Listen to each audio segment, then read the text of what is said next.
Malheureusement, c'est la grande évasion. Nous sommes en 406-410. Là, il faut faire face à des adversaires beaucoup plus importants que d'habitude.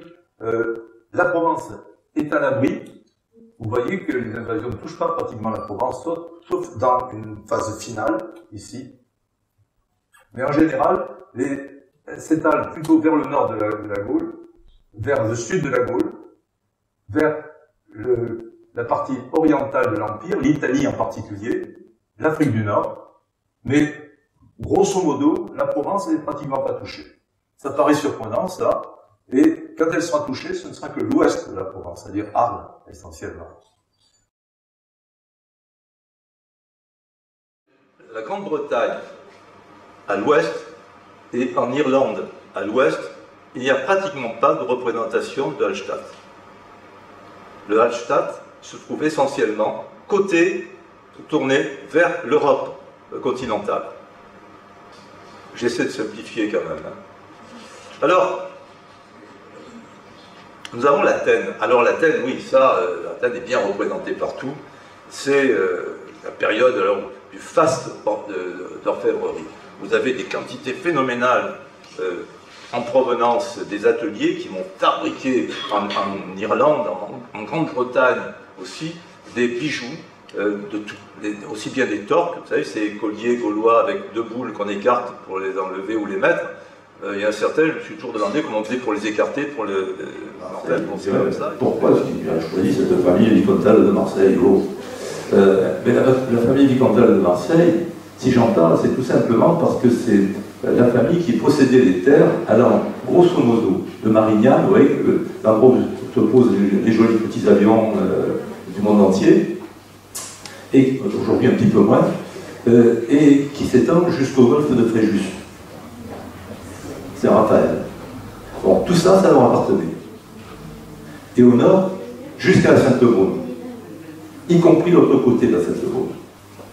Donc, je ne dirai plus en détail, évidemment. Il faut donc savoir que c'était les seigneurs majeurs du coin.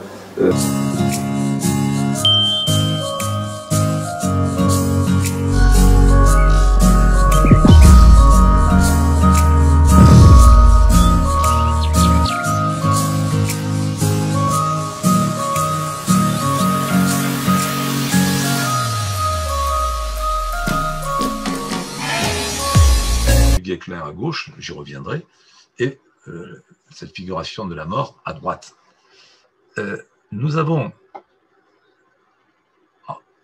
en avant de tout, ce qui aujourd'hui nous semble quelque chose d'insurmontable, de surprenant, etc., avec le Covid, l'épidémie de peste qui est arrivée en 1348, c'est en Cologne. Elle est à Marseille, puis elle passe à Avignon, et dans toute l'Europe. Et là, entre 1346, au moment où elle commence à émerger, et 1351, c'est-à-dire en l'espace de 4 à 5 ans, les villes provençales vont perdre la moitié de leurs habitants.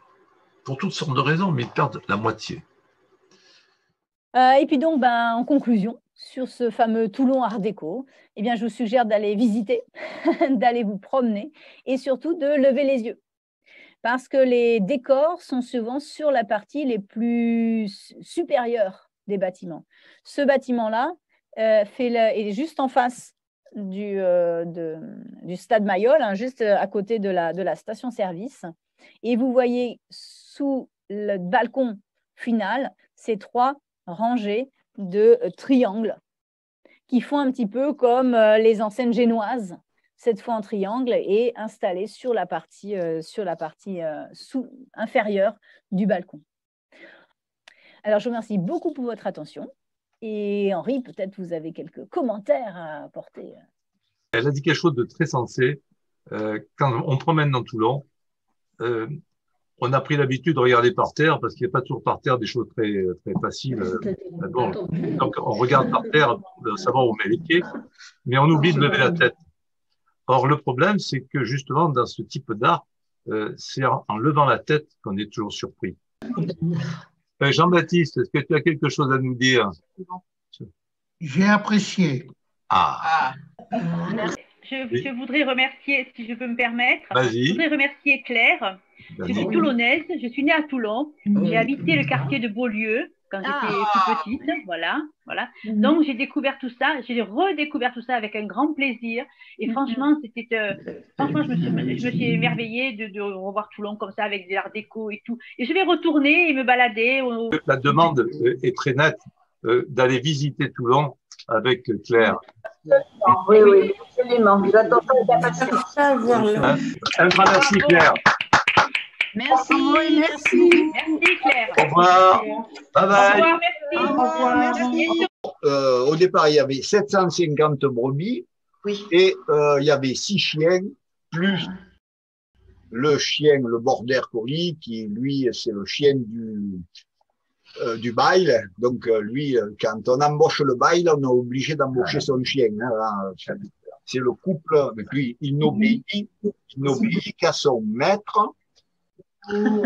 D'ailleurs, une des 2 bergères se moquait de moi, mais là, à l'instant, là, dès que j'arrivais, parce que j'avais été désigné après pour travailler avec le chien. En fait, ça a été le contraire.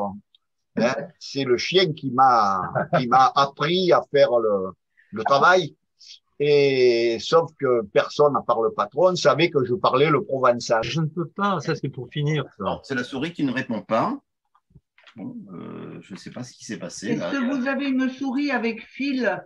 Oui, j'ai une souris avec fil. Eh ben oui, mais c'est ce que j'ai fait. Ah, attendez. Ça y est.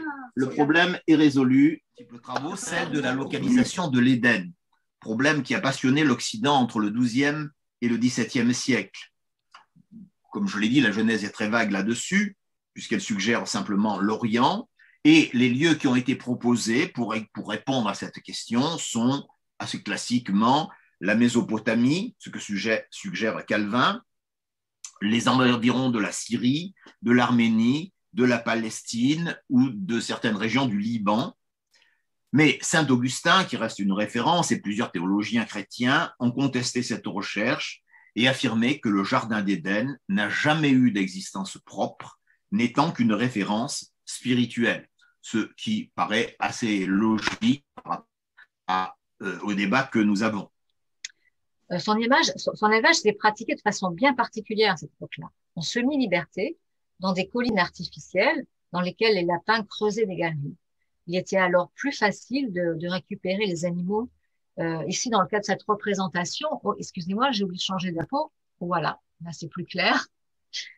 Donc, dans le cas donc de cette cette image, donc qui illustre en fait un psautier de la reine Marguerite d'Angleterre, donc au milieu du XIVe siècle, on voit ici dans ce cas précis 2 dames qui chassent le lapin. J'ai mis donc chasse entre guillemets à l'aide d'un furet.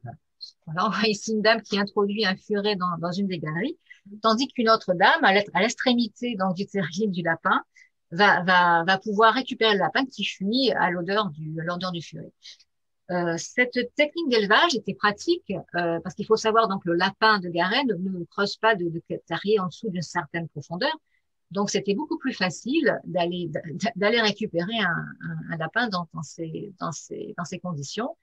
Et la technique du clapier va se démocratiser et se répandre bien plus tard, à l'époque.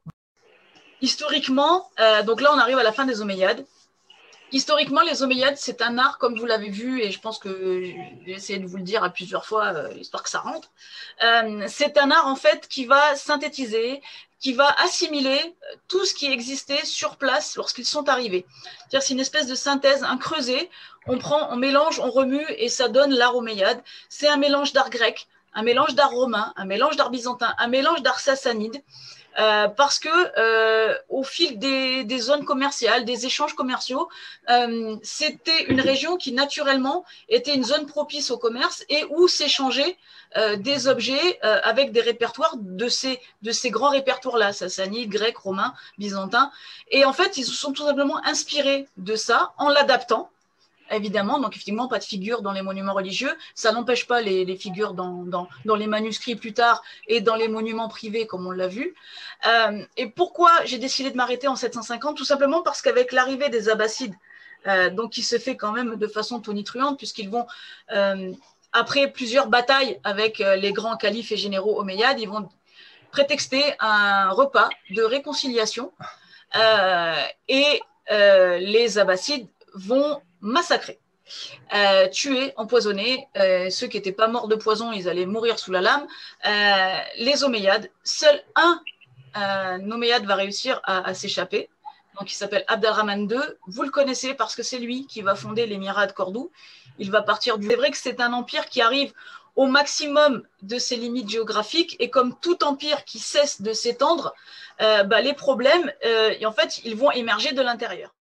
Je vous ai dit qu'il y avait un empereur, Baudouin de Courtenay, qui était à Constantinople, laissé constamment par les Grecs orthodoxes qui voulaient récupérer la ville et qui n'avaient pas de moyens financiers suffisants.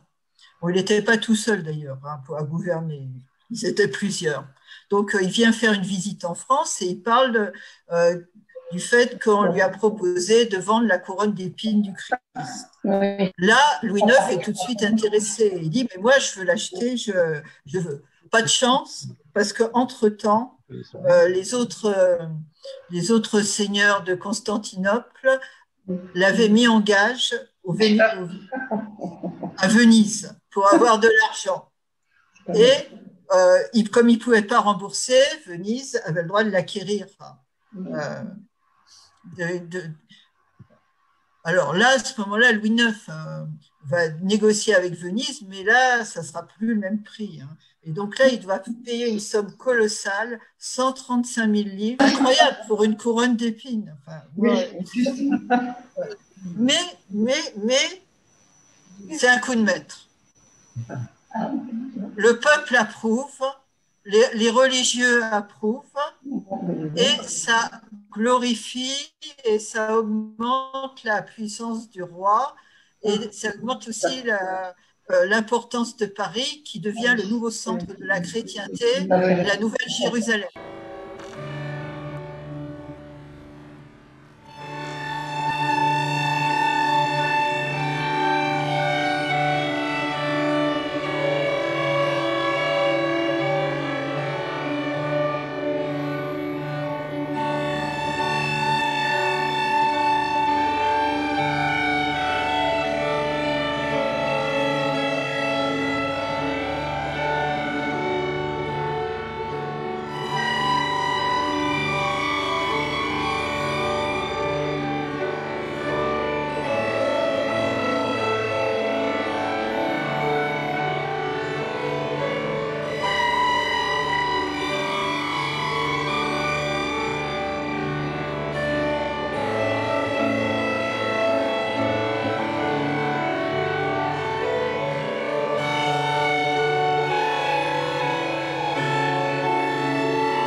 Many miles from Spansel Hill.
La paix des Gallois, ni celle des rois d'Angleterre. Terre brûlée au vent des landes de guerre, autour des lacs, c'est pour les vivants, un peu d'enfer, le choléra. Des nuages noirs qui viennent du nord.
Ça a été un refuge pour les familles nobles de Andria pendant la période de la peste au XVIIe siècle. Ils prennent refuge ici pour ne pas rester en ville. Après ça, le château il est abandonné, dépouillé, dévasté. C'est un refuge de brigands, de bergers. Et évidemment, il est démantelé pendant des siècles.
Ignatia est toujours,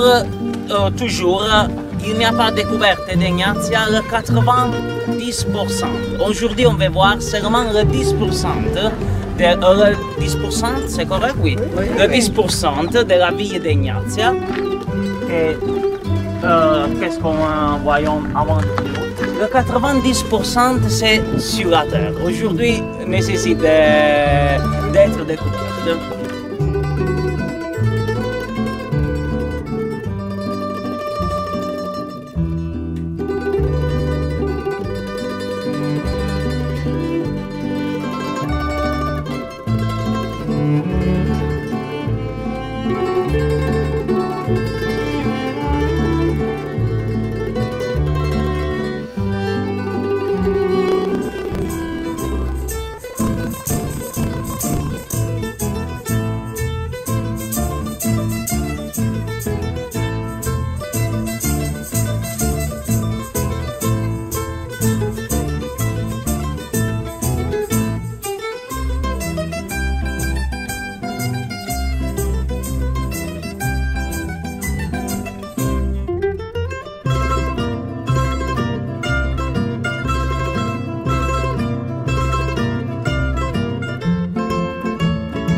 C'est là que commence la journée du mois où on fait le topo de briefing de ce qui va se passer aujourd'hui. Donc avec la veille qui est passée au centre, qui part, on a quelques petits champs, une lecture de la règle, et puis après on parle des affaires courantes, qui doit faire quoi, qu'est-ce qui se passe, voilà, plus ou moins. Donc c'est vraiment, avec le code, une des pièces les plus importantes, parce que c'est ici que toutes les décisions sont prises. C'est ici que on donne la voix au chapitre, vous connaissez l'expression, c'est le seul endroit où le moine peut s'exprimer et dire clairement, j'ai rencontré des difficultés, j'ai péché, j'ai fait dans le chapitre.